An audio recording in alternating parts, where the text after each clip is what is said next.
Hello दोस्तों, मेरा नाम है मालचंद कुमार और हम बात कर रहे हैं उमंग क्लासेस। हम बात कर रहे थे भारत के भूगोल की, इंडियन ज्योग्राफी की बात कर रहे थे, जिसमें अपन के 3 क्लासेस ऑलरेडी हो चुकी है। और आज हम बात कर रहे हैं उत्तर के पर्वतीय प्रदेश के बारे में, जिसके अंतर्गत अपन ने कुछ मैप देख लिया था, उनका विभाजन देख लिया था। अब हम उनके विभाजन के साथ साथ में उनका वर्गीकरण भी देख लेते हैं। देखो, यहाँ एक ग्रंथि पड़ती है, इस ग्रंथि का नाम है पामीर ग्रंथि। कौन सी ग्रंथि है? पामीर ग्रंथि है। और पामीर ग्रंथि के इस साइड में एक पर्वत श्रृंखला चलती है और उसकी पर्वत श्रृंखला का नाम है हिंदू कुश पर्वत श्रृंखला। इसका नाम है हिंदू कुश पर्वत श्रृंखला। और इधर की तरफ एक पर्वत श्रृंखला चलती है जो तिब्बत में जाती है, ऊपर की तरफ जाती है। इस पर्वत श्रृंखला का नाम है त्योन सेन पर्वत श्रृंखला। त्योन सेन पर्वत श्रृंखला। इसके नीचे की तरफ एक आती है जो तिब्बत के पठार की तरफ चलती है। इस वाली पर्वत श्रृंखला का नाम है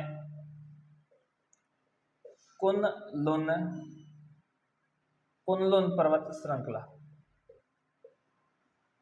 कुनलुन पर्वत श्रृंखला। अपन के भारत के ऊपर एक ग्रंथि पड़ती है जिसको भौगोलिक ग्रंथि बोला जाता है। इसके एक तरफ तो चलती है आपके कौन सी? हिंदू कुश पर्वत श्रृंखला। एक आपके चलती है कौन सी?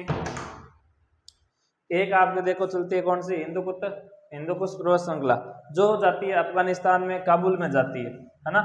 ये आपके चलती है अफगानिस्तान, ये अफगानिस्तान में जाती है। और इधर वाली जो है कुनलुन पर्वत श्रृंखला, ये आती है तिब्बत की तरफ, तिब्बत के पठार की तरफ चलती है और ये ऊपर चीन की तरफ चलती रहती है। ये पामीर ग्रंथि है। इसके नीचे अपन के यहाँ पर एक पर्वत श्रृंखला चलती है जिसका नाम है काराकोरम। इस पर्वत श्रृंखला का नाम क्या है? काराकोरम। काराकोरम पर्वत श्रृंखला। काराकोरम पर्वत श्रृंखला के जस्ट ऊपर में पड़ती है, देखो ये वाली है काराकोरम, ये वाली पड़ती है लद्दाख। क्या पड़ती है? लद्दाख पर्वत श्रृंखला। और इनके नीचे एक और पर्वत श्रृंखला चलती है जिसका नाम है जास्कर। क्या नाम है? जास्कर नाम है। ये 3 पर्वत श्रृंखलाएं चलती है। इनके समांतर में यहाँ एक पर्वत श्रृंखला चलती है और इस पर्वत श्रृंखला का नाम है कैलाश पर्वत श्रृंखला। इसके पास में एक झील पड़ती है जिसको बोला जाता है मानसरोवर। मानसरोवर। देखो, इधर ध्यान देना, अपन बात कर रहे हैं उत्तर के पर्वतीय प्रदेश के बारे में और उसके अंतर्गत अपन देख रहे हैं भारत के उत्तर के अंदर कौन सी पर्वत श्रृंखलाएं पाई जाती है। तो भारत के उत्तर के अंदर एक ग्रंथि पाई जाती है पामीर ग्रंथि। उसके इस तरफ तो एक निकलते हिंदू कुश पर्वत श्रृंखला, इनके एक तरफ निकलती है आपके कुनलुन पर्वत श्रृंखला, इसके ऊपर से एक निकलती है त्योन सेन पर्वत श्रृंखला। इसके बाद में बात करते हैं तो भारत में पाई जाती है एक तो कौन सी? काराकोरम पर्वत श्रृंखला, एक लद्दाख पर्वत श्रृंखला और एक जास्कर पर्वत श्रृंखला। ये 3 पर्वत श्रृंखलाएं चलती है। इन्हीं के समांतर में एक पर्वत श्रृंखला है कैलाश मानसरोवर। और कैलाश मानसरोवर वही वाला है, कैलाश पर्वत भगवान शिव वाला। कहते हैं कि भगवान शिव का निवास स्थान है ना। और खूब सारे यात्री यहाँ दर्शन करने के लिए जाते भी हैं। ये मानसरोवर की क्या है? खूबी है, विशेषता है, एक तीर्थ स्थल है। ये सारा का सारा बोला जाता है ट्रांस हिमालय। ये वाला जो पूरा का पूरा है ट्रांस हिमालय। इसमें अभी तक हिमालय की अपन ने कहीं कोई चर्चा नहीं की है। थोड़ा सा हम आगे बढ़ते हैं तो यहाँ आपके एक पर्वत पड़ता है जिसका नाम है नंगा पर्वत। और नंगा पर्वत से लेकर के आपका ये जो महान हिमालय है, ये पर्वत श्रृंखला के रूप में, इस रूप में चलता रहता है। और यहाँ जो है सबसे ऊंची ऊंची पर्वत श्रृंखला का निर्माण करता है, और फिर यहाँ से होकर के ये यहाँ तक आ जाता है। यहाँ तक ये एक कंटिन्यू पर्वत श्रृंखला के रूप में चलता है भाई। यहाँ तक, यहाँ एक पर्वत पड़ता है जिसका नाम है नामचा बरवा। क्या नाम है? नामचा बरवा नाम मिलता है। और इधर वाले का क्या नाम है? इधर वाले का नाम है नंगा पर्वत। क्या नाम है? नंगा पर्वत नाम मिलता है। ये महान हिमालय का भाग है। यहाँ से खूब सारी पर्वत श्रृंखला के रूप में ये इस रूप में चलता है। ये पर्वत श्रृंखला छोटी बड़ी होती रहती है। ये यहाँ पर आते हैं तो बहुत बड़े बड़े मान आ जाते हैं। ठीक है, एक कुछ इस प्रकार से मान चलता है, दूसरा कुछ इस प्रकार से मान चलता है, ये आगे मान ऐसे। ये जो है ये आपके महान हिमालय है। महान हिमालय के अंदर विश्व की सबसे ऊंची ऊंची पर्वत चोटियां पड़ती है भाई। विश्व की सबसे ऊंची ऊंची पर्वत चोटियां पड़ती है। तो ये इस प्रकार से महान हिमालय के यहाँ पर एक पड़ता है सुलेमान, एक पड़ता है किरथर, है ना। एक ये दोनों ही पाकिस्तान में पड़ते हैं। एक का तो नाम है किरथर और इस वाले का नाम है सुलेमान। ये दोनों पर्वत श्रृंखलाएं है मान हिमालय के हिस्से की, लेकिन ये पड़ती कहाँ पर है? ये पड़ती है आपके पाकिस्तान के अंदर। किरथर और सुलेमान ये दोनों ही पड़ती है पाकिस्तान के अंदर पड़ती है भाई। पाकिस्तान के अंदर पड़ती है। ये पूरी भारत के अंदर पड़ती है। और इसके बाद भी ये यहाँ से लेकर के कुछ इस प्रकार से पर्वत श्रृंखलाएं चलती है भाई इनके लिए। और ये वाली जो पर्वत श्रृंखलाएं चलती है कुछ इस प्रकार से पर्वत श्रृंखला चलती है। ये वाली पर्वत श्रृंखला कहलाई जाती है आपके अराकान योमा पर्वत श्रृंखला। कौन सी पर्वत श्रृंखला? ये अराकान योमा पर्वत श्रृंखला, ये नाम मिलता है। ठीक है, इसमें अगर हम बात करें तो विश्व के सबसे ऊंचे ऊंचे पर्वत शिखर यहाँ देखने को मिलते हैं। विश्व की सबसे ऊंची चोटी कौन सी है? आप बोलोगे सर माउंट एवरेस्ट है क्या? तो माउंट एवरेस्ट विश्व की सबसे ऊंची चोटी पड़ती है इस महान हिमालय के ऊपर। और सिक्किम के अंदर अपने एक पर्वत चोटी पड़ती है जिसका नाम है कंचनजंगा, ये पड़ती है। फिर अगर हम बात करते हैं तो एक काराकोरम पर सबसे ऊंची पर्वत चोटी पड़ती है, इसका नाम है केटू बोल दो या इसी का दूसरा नाम मिलता है गार्डविन ऑस्टिन नाम मिलता है। ये वाला जो है कितना क्या रहेगा? देखो माउंट एवरेस्ट की ऊंचाई कितनी है? माउंट एवरेस्ट की ऊंचाई मिलती है आपको 8850, 8848 मिल जाती है, कभी कभार 8850 मिल जाती है। कंचनजंगा की कितनी मिलती है? 85-90 मीटर मिल जाती है क्या? और यहाँ केटू की कितनी मिल जाती है? ये मिल जाती है 86-11 मीटर, 86-11 मीटर मिल जाती है।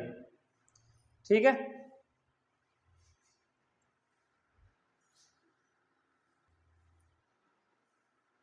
देखो अपन बात कर रहे हैं महान हिमालय की। महान हिमालय के ऊपर कहते हैं कि यहाँ विश्व की सबसे ऊंची ऊंची चोटियां यहाँ मिलती है। माउंट एवरेस्ट मिल सकता है, कंचनजंगा आपको मिल सकता है, इसके अलावा आपको नंदा देवी देखने को मिल सकता है। नंदा देवी के साथ साथ में आपको अन्नपूर्णा भी देखने को मिल सकते हैं। अन्नपूर्णा, ये जो सारे के सारे नाम आपके सामने लिए जा रहे हैं ये विश्व की सर्वोच्च चोटियां हैं भाई। विश्व के सर्वोच्च शिखर है ये। विश्व के क्या है? ये सर्वोच्च शिखर है। इसके बाद में बात करते हैं तो ये जो है आपका अराकान योमा पर्वत श्रृंखला, ये आपने देखा था कौन से हिमालय के अंदर? आपने पढ़ा था इसको पूर्वोत्तर हिमालय या पूर्वांचल हिमालय के अंदर, या हम पूर्वोत्तर भारत के अंदर बात करेंगे तब पढ़ लेंगे। ये वाला जो है वो एक निरंतर पर्वत श्रृंखला के रूप में चलता है। कहां से कहां तक? नंगा पर्वत से लेके नामचा बरवा तक चलता है। इसके बाद में भी खूब सारी बातें होती है। मध्य हिमालय की बात करते हैं तो मध्य हिमालय मुख्यतः चार पर्वत श्रृंखलाओं के रूप में बंटा हुआ मिलता है भाई। किधर किधर देखने को मिलता है? एक तो मिलता है ये आपके पीर पंजाल, एक मिलता है आपके धौलाधर, एक मिलता है नाग टिब्बा, और एक मिल जाता है आपके महाभारत, एक मिल जाता है आपके महाभारत। एक यहां पर पड़ जाती है पीर पंजाल, एक यहां पर पड़ जाता है, दूसरा यहां पर है, तीसरा यहां पड़ जाता है यहां। इस प्रकार से यह पर्वत श्रृंखला के रूप में जाना जाता है।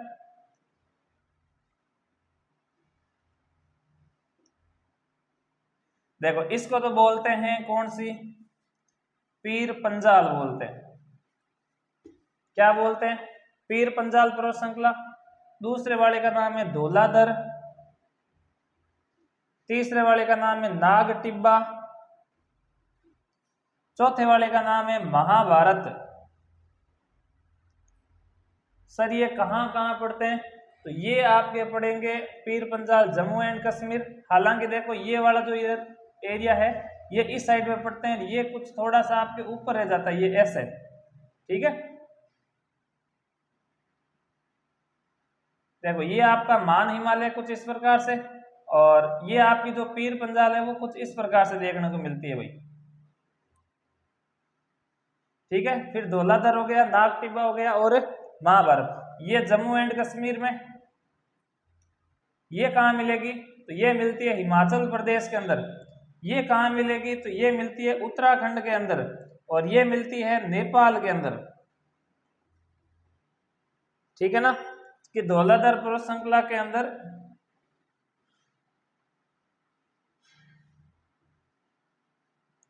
इस प्रकार से आपको देखने को मिल सकता है भाई। और अगर बात करें तो और क्या मिलती है?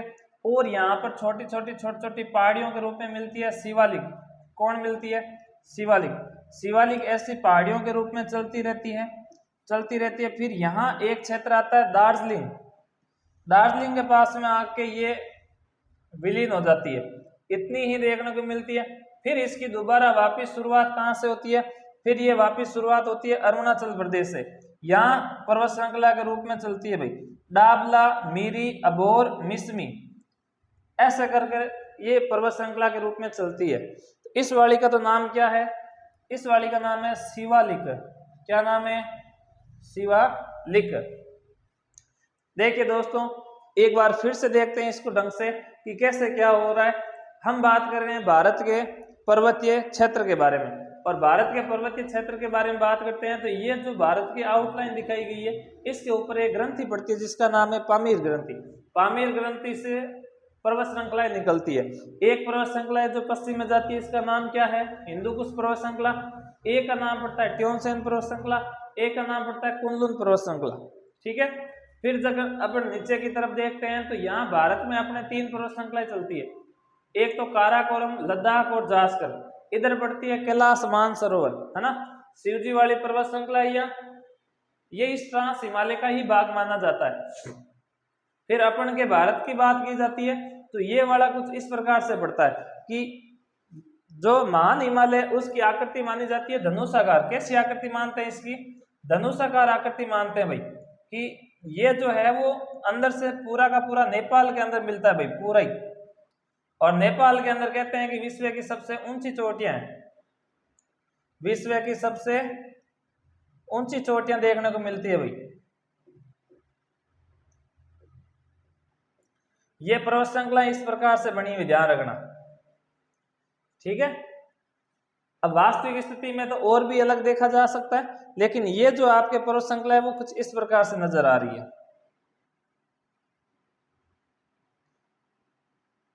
आगे बढ़े। आपसे पूछा जा सकता है कि मान हिमालय कहां से लेकर के कहां तक निरंतर पर्वत श्रृंखला के रूप में? तो ये नंगा पर्वत से लेकर के नामचा बरवा तक एक निरंतर पर्वत श्रृंखला के रूप में चलता है। फिर ये आपके आ जाता है मध्य हिमालय। मध्य हिमालय के अंदर आ जाती है पीर पंजाल, धौलाधर, नाग टिब्बा और महाभारत। ये जम्मू कश्मीर में है। ये हिमाचल प्रदेश में है, ये आपके जम्मू कश्मीर में उत्तराखंड में है, और ये पड़ता है आपके नेपाल के अंदर। ठीक है, और इधर ये पड़ जाती है आपकी पूर्वतः शिवालिक। शिवालिक की पहाड़ियां कहा जाता है इन्हें। आगे की तरफ ध्यान देते हैं भाई, आप इसको आराम से स्क्रीनशॉट ले लें, नोट्स में बनाएं, आप भी इसी को ऐसा ही बनाने के प्रयास करें भाई। आगे बढ़ते हैं।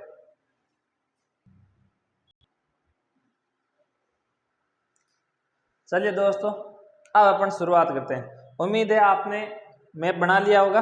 हम बात कर रहे थे उत्तर के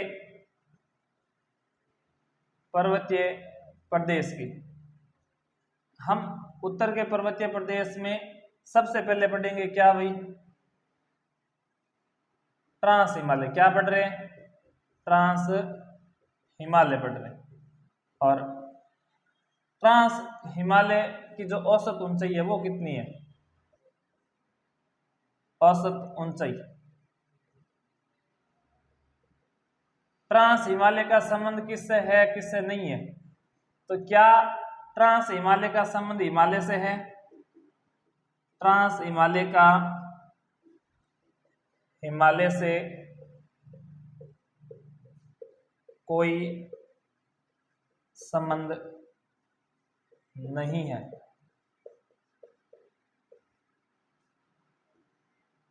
ट्रांस हिमालय का हिमालय से कोई संबंध नहीं है। ये जो पर्वत श्रृंखला है ये किस रूप में चलती है? ट्रांस हिमालय 3 समांतर पर्वत श्रृंखला के रूप में चलता है। ट्रांस हिमालय लगातार या निरंतर 3 पर्वत श्रृंखला के रूप में स्थित है। अच्छा, ऊंचाई नहीं लिखी क्या? ऊंचाई कितनी है भाई? इसकी औसत ऊंचाई है 5400 से 5500 मीटर। 5500 मीटर जो है इनकी औसत ऊंचाई है, ध्यान रखना। अगर हम बात करें इसमें, सबसे पहले अपन के नाम आता है काराकोरम का। क्या नाम आएगा? काराकोरम पर्वत श्रृंखला। काराकोरम पर्वत श्रृंखला क्यों जानी जाती है? काराकोरम पर्वत श्रृंखला को और क्या नाम दिया जाता है? काराकोरम की सबसे ऊंची चोटी क्या है, उनकी बात करते हैं भाई। देखो, काराकोरम पर्वत श्रृंखला को कृष्णगिरी पर्वत श्रृंखला भी कहते हैं। कृष्णगिरी पर्वत श्रृंखला, कृष्णगिरी पर्वत श्रृंखला भी कहा जाता है। अगर हम बात करें काराकोरम के बारे में और क्या मिल सकता है, तो काराकोरम जो है मध्य एशिया के बीच में पड़ता है और ये सबसे ऊंचा उठा हुआ भाग है, इसलिए काराकोरम को क्या बोला जाता है? इसे मध्य एशिया के रीढ़ की हड्डी भी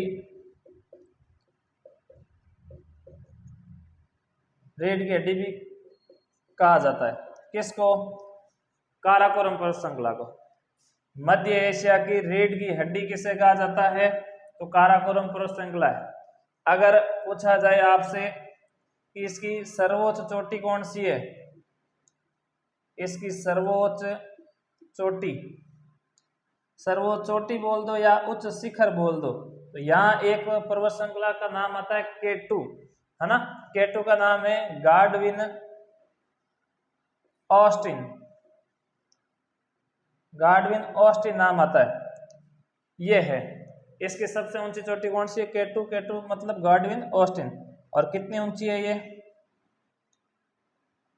8611 मीटर है ये, 8611 मीटर। ठीक है, और इसको बोला जाता है कि ये विश्व की दूसरी सबसे ऊंची चोटी है भाई। विश्व की दूसरी सबसे ऊंची चोटी। तो पहली कौन सी है? बताओ पहली कौन सी है? पहली है आपके माउंट एवरेस्ट। कौन सी? माउंट एवरेस्ट है, जो बताई जाती है 8848 मीटर भी बताई जाती है। आजकल इसको 8850 मीटर घोषित कर दिया है। कोई कह रहे हैं कि ये अब 52 भी हो चुकी है। तो ये ध्यान रखना कि हिमालय की लंबाई ऊंचाई जो है बढ़ रही है, ठीक है। इस कारण ये आपको इतना वेरिएशन देखने को मिल रहा है अभी। अगर हम काराकोरम पर्वत श्रृंखला के प्रमुख हिमनद की बात करते हैं, किसकी बात करते हैं, प्रमुख हिमनद की बात करते हैं, तो आपको क्या देखने को मिलेगा, काराकोरम पर्वत श्रृंखला के प्रमुख हिमनद, प्रमुख हिमनद की जब बात की जाती है, यहां आपके मिलता है एक नंबर तो सियाचिन, जो भारत और पाकिस्तान के बीच में विवादित है। एक तो सियाचिन ग्लेशियर है। अच्छा, हिमनद का मतलब ग्लेशियर होता है, ध्यान रखना। और ग्लेशियर नहीं समझो तो ये समझ लेना कि एक बर्फ का पर्वत होता है, ये बर्फ का पर्वत है ना। बर्फ के पर्वत को क्या बोलते हैं, हिमनद बोलते हैं या ग्लेशियर बोलते हैं। सियाचिन है, बाल्टोरो है,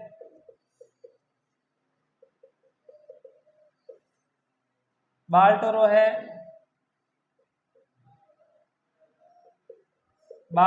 सोल्टोरो, हुंजा,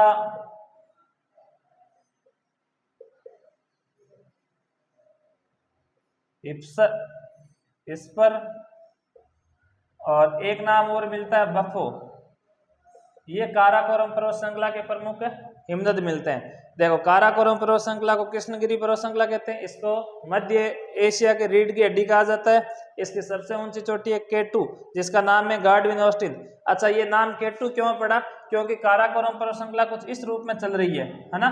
काराकोरम को अंग्रेजी में लिखते हैं तो K से स्टार्ट करते हैं, तो कोई नाम नहीं मिला, इसलिए इनको K2, K1, K3, K4 ऐसे नाम दिया था। तो ये K2 ही सबसे ऊंची मिली थी इसके अंदर, ठीक है, इसलिए इसका नाम है K2, ध्यान रखना। आगे बढ़ते हैं, नोट कर सकते हैं आप, स्क्रीनशॉट ले सकते हैं भाई। चलिए दोस्तों, अब अपन दूसरी पर्वत श्रृंखला पढ़ते हैं, जिसका नाम क्या था, जिसका नाम था लद्दाख पर्वत श्रृंखला। क्या ये नाम था? अगर लद्दाख पर्वत श्रृंखला की बात की जाए तो काराकोरम के जस्ट बाद में आती है। ये भी ट्रांस हिमालय का भाग है कि नहीं है? है। एक पूछा जाता है कि ये किसका भाग है, ये हिमालय का भाग नहीं है, ये ट्रांस हिमालय का भाग है। ट्रांस हिमालय का एक तो भाग है ये। लद्दाख का नाम क्यों पड़ा? लद्दाख का मतलब क्या होता है भाई? लद्दाख का जो शाब्दिक अर्थ होता है वो होता है लाख दर्रों का घर। अब यहाँ पर दर्रे क्या होते हैं, तो दो पहाड़ों के बीच की जो जगह है जहां से आवागमन किया जाता है, रास्ता जो होता है उसको दर्रा बोला जाता है, ठीक है, ये ध्यान रखना। अगर आपसे पूछा जाए इसकी सबसे ऊंची चोटी कौन सी है, सर्वोच्च चोटी की बात की जाए, सबसे ऊंची चोटी की बात की जाए, तो उस चोटी का नाम मिलता है राकापोसी। क्या नाम मिलता है? राकापोसी नाम मिलता है। ये कितनी है ऊंची? यह है 77-88 मीटर ऊंची है। इस राकापोसी के बारे में एक लाइन और बोली जाती है, और क्या बोलते हैं वो लाइन? ये बोली जाती है कि यह पूरे विश्व की सबसे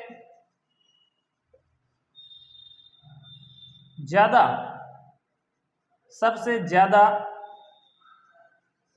तीव्र ढाल वाली पर्वत चोटी है। ये राकापोसी के बारे में कहावत है कि विश्व की सबसे तीव्र ढाल वाली पर्वत श्रृंखला की अगर बात की जाए तो उसमें चोटी का सबसे पहला नाम आएगा, तो कौन सा होगा? वो नाम होगा राकापोसी का। फिर अगर अपन बढ़ते हैं तो लद्दाख की पर्वत श्रृंखला में पड़ता है लद्दाख का पठार।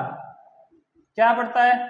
लद्दाख का पठार पड़ता है। लद्दाख का पठार, इसकी औसत ऊंचाई कितनी है जानते हैं आप?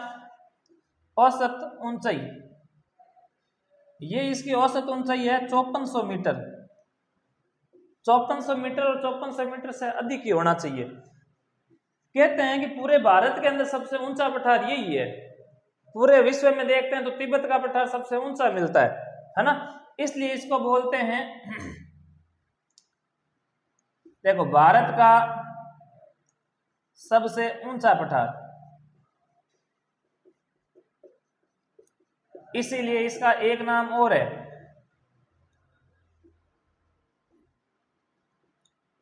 भारत का मिनी तिब्बत है ये। अच्छा, भारत का नहीं कहते, इसको बोलते हैं मिनी तिब्बत।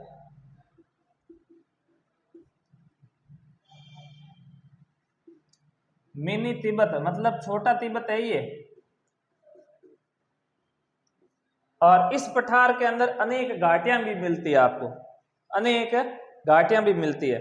और कौन सी घाटियां हैं उनकी बात करते हैं भाई।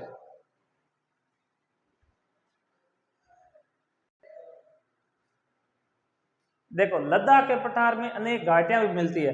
कौन सी घाटियां होती है? यहां आपको मिलेगी अनेक घाटियां, और अनेक घाटियों में नाम भी इनमें है खूब सारे। एक घाटी का नाम है पुंगा घाटी, पुंगा घाटी। एक घाटी का नाम है नुब्रा घाटी, जो नुब्रा नदी के द्वारा बनाई जाती है, नुब्रा घाटी।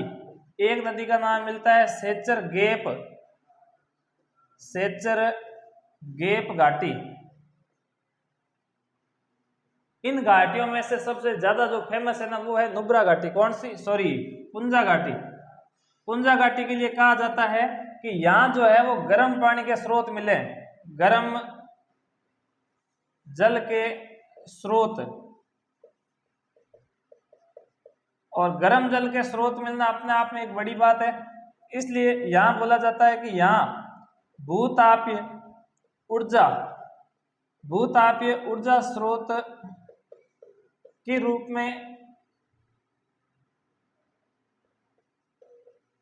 में यह प्रसिद्ध है भाई। यहां जियोथर्मल सेंटर लगाया गया है, भूतापीय ऊर्जा केंद्र, भूतापीय ऊर्जा केंद्र या सेंटर विकसित किए जा रहे हैं। नुब्रा घाटी जो है वो नुब्रा नदी के द्वारा बनाई जाती है। हम बात करेंगे आगे नुब्रा नदी क्या है। नुब्रा नदी द्वारा बनाई जाती है, ठीक है। ये हो गई आपके लद्दाख का पठार। लद्दाख के पठार के बाद में हम पढ़ेंगे जास्कर पर्वत श्रृंखला। तो आप इसको नोट डाउन कर सकते हैं या स्क्रीन शॉट ले लें इनका। आगे बढ़ते हैं।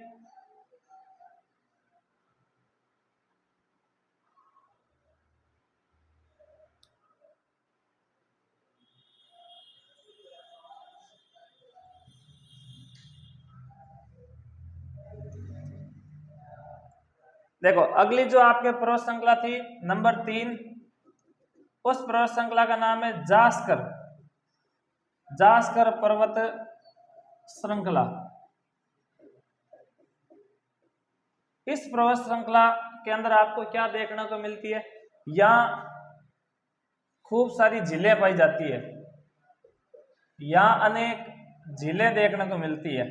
अनेक झीलों के अलावा अगर यहाँ पर बात की जाए, देखो एक मिनट भाई, झीलें तो मिलती है, इससे पहले थोड़ी सी बात करते हैं। जास्कर पर्वत श्रृंखला के अंदर एक स्थान पाया जाता है, उस स्थान का नाम है द्रास। तो द्रास नामक स्थान जो है वो जास्कर पर्वत श्रृंखला में पाया जाता है, और कहा जाता है कि ये भारत का सबसे ठंडा स्थान है, भारत का सबसे ठंडा स्थान है। यहाँ का जो टेम्परेचर है वो औसत टेम्परेचर रहता है -29 डिग्री सेल्सियस, ये टेम्परेचर है। और ये जो टेम्परेचर है वो एक ग्लेशियर के टेम्परेचर के भी इक्वल है, तो ये भी ध्यान रखना। ये अगर यहाँ पर बात की जाए तो यहाँ अनेक पाई जाती है झीलें। अनेक झीलों के अंतर्गत अगर आप देखा जाए तो एक नाम आता है वेरीनाग झील, वेरीनाग झील पाई जाती है। ये प्रमुख झीलों की बात करते हैं। एक झील पाई जाती है शेषनाग, कौन सी? शेषनाग झील पाई जाती है। अच्छा, शेषनाग झील किसी नदी का भी निर्माण करती है, कौन सी है वो नदी आप जानते हैं क्या? शेषनाग झील इस नदी को बनाती है, उस नदी का नाम है शेषनाग झील से झेलम नदी। झेलम नदी की क्या होती है? उत्पत्ति होती है, ध्यान रखना। और झेलम नदी जानी जाती है कश्मीर घाटी के लिए। झेलम नदी क्या बनाती है? कश्मीर घाटी का निर्माण करती है। कश्मीर घाटी का निर्माण कौन करती है? तो झेलम नदी। झेलम नदी की उत्पत्ति कहाँ से होती है? तो शेषनाग झील से। शेषनाग झील कहाँ पाई जाती है? जास्करपुर श्रृंखला के अंदर पाई जाती है। इस झेलम नदी के किनारे एक शहर विकसित है जो बहुत ही खूबसूरत शहर है, श्रीनगर नगर स्थित है। श्रीनगर स्थित है भाई। इस झेलम नदी के किनारे कौन सा शहर स्थित है? श्रीनगर। श्रीनगर किसने बसाया था? इसकी स्थापना किसने की थी? आप जानते हैं श्रीनगर की स्थापना की थी सम्राट अशोक मौर्य। सम्राट अशोक मौर्य के द्वारा यह विकसित की गई है। हालांकि सम्राट अशोक मौर्य ने 2 नगर बसाए थे, एक का नाम था श्रीनगर और एक का नाम था ललितपुर। कौन सा पुर है? ललितपुर। ये ललितपुर अब पड़ता है नेपाल में। पहले ये अपने अखंड भारत में आया करता था और अब कहाँ पड़ता है? ये अब पड़ता है नेपाल में। तो झेलम नदी की उत्पत्ति किससे होती है? शेषनाग झील से होती है। यहाँ अनेक प्रकार की वुल्लर झीलें भी पाई जाती है। ये जो झेलम नदी है वो और क्या बनाती है? झेलम नदी बनाती है आपके वुल्लर झीलें भी, ठीक है। शेषनाग झीलें बनती है और अनेक वुल्लर झील का निर्माण करती है। वुल्लर झीलों का निर्माण करती है। और वुल्लर झील को क्या बोलता है? बोला जाता है गोखुर झील बोला जाता है। गोखुर झीलें कहा जाता है, ठीक है। अगर हम बात करें, एक नदी है जो लद्दाख और जास्करपुर श्रृंखलाओं के समांतर चलती है। जैसे देखो, ये है आपके कौन सी? लद्दाख पर्वत श्रृंखला, और एक चलती है ये जास्करपुर श्रृंखला, और इधर से एक नदी आती है जो इनके समांतर बहती है और फिर इधर मिल जाती है। उस नदी का नाम है सिंधु, है ना। तो यहाँ एक नोट डाल के लिख लो, चाहे तो आप सिंधु नदी, आप ऐसे लिख लो सिंधु नदी।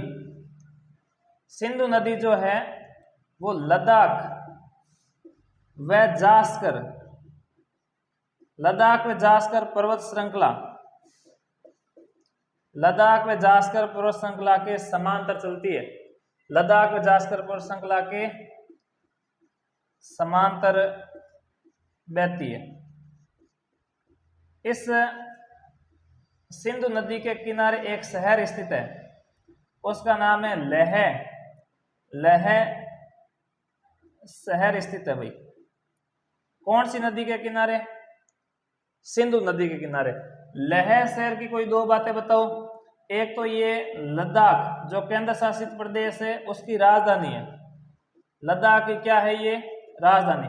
दूसरा ये याद रखना कि ये जो है, दूसरा यहां से याद रखना कि ये भारत में सबसे कम वर्षा वाला स्थान है। वर्षा वाला स्थान है। ध्यान रखना कि भारत में सबसे कम वर्षा वाला स्थान कौन सा है? तो वो पड़ता है लेह। और लेह किसकी राजधानी है? अपने 2 केंद्र शासित प्रदेश पड़ते हैं उत्तर में, एक तो जम्मू एंड कश्मीर और एक पड़ता है लद्दाख। तो लद्दाख की राजधानी है लेह। लेह एक इसकी एडिशनल राजधानी भी पड़ती है कारगिल। तो उसमें से लेह जो शहर है वो सिंधु नदी के किनारे विकसित है और ये लद्दाख की राजधानी के साथ साथ भारत का सबसे कम वर्षा वाला स्थान है। क्यों? क्योंकि जब इधर से मानसून आता है, इधर से जब ये अरब सागर से मानसून आता है तो ये लेह शहर यहाँ रह जाता है बीच में, और जास्कर पर्वत श्रृंखला के द्वारा रोक लिया जाता है। और जब लौटता हुआ मानसून इधर से आता है और वर्षा करना चाहता है तो इस तरफ से लद्दाख पर्वत श्रृंखला इनको रोक लेती है, और ऐसे करके ये लद्दाख जो है वो पीछे रह जाता है। और वर्षा नहीं होने का कारण क्या है कि लद्दाख खुद क्या है? वृष्टि छाया प्रदेश में स्थित है। इस कारण से क्या नहीं होती? यहाँ पर बरसात नहीं होती।